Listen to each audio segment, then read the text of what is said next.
પોરબંદરના માધવપુરમાં શ્રી માધવરાયજી મંદિર ખાતે 25 દિવસ સુધી ભગવાનના લગ્ન ઉત્સવને લઈને લગ્ન ગીત ગવાય છે। દરરોજ સાંજે બહેનો ભગવાન માધવરાયજીના લગ્ન ગીતમાં અનેરા ઉત્સાહ સાથે જોડાય છે। ભારત વર્ષના પશ્ચિમે ભગવાન દ્વારકાધીશ અને ભારતના ઉત્તર પૂર્વના માતા રૂક્ષ્મણીજીના વિવાહ સ્થળ તરીકે બે સંસ્કૃતિના અનુબંધને ઉજાગર કરતું માધવપુર સદીઓથી આધ્યાત્મિક ચેતનાનું કેન્દ્ર રહ્યું છે। તે પણ લાખો ભાવિકો માટે ગૌરવ ગાથા સમાન છે। સદીઓથી અહીં ભગવાન માધવરાયજીના વિવાહનો ઉત્સવ અનેરા આનંદ સાથે ઉજવવામાં આવે છે।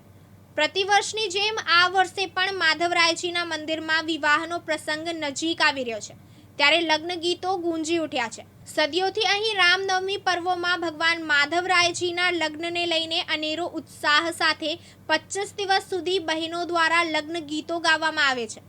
ત્યારે પ્રતિવર્ષની જેમ આ વર્ષે પણ માધવપુરના લોકમેળાને લઈને છેલ્લા ઘણા દિવસોથી તૈયારીઓ હાથ ધરી દેવામાં આવી છે। માધવપુર વાસીઓમાં મેળાનો અનેરો ઉત્સાહ જોવા મળી રહ્યો છે।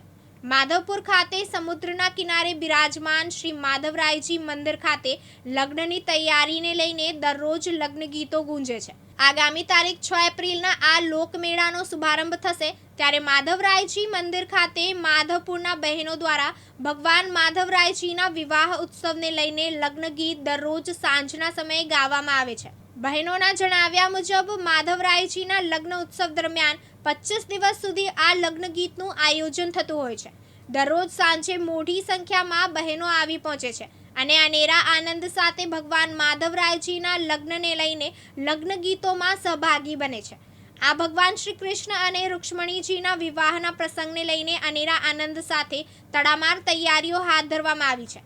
રાજ્ય સરકાર દ્વારા માધવપુરના મેળામાં ઉત્તર પૂર્વ અને ગુજરાતના કલાકારોની સાંસ્કૃતિક કૃતિઓની પ્રસ્તુતિ, ઉત્તર પૂર્વ અને ગુજરાતના હસ્તકલાના કારીગરોને તેમની કલાગીરીની પ્રસ્તુતિનું પ્લેટફોર્મ, રેતી શિલ્પ અને પરંપરાગત ભાતીગળ મેળાના આકર્ષણો સહિતના આયોજનને લીધે આ મેળો ખરા અર્થમાં લોકમેળો બન્યો છે। અશ્વિન ઠકરાર, દિવ્યાંગ ન્યૂઝ, પોરબંદર।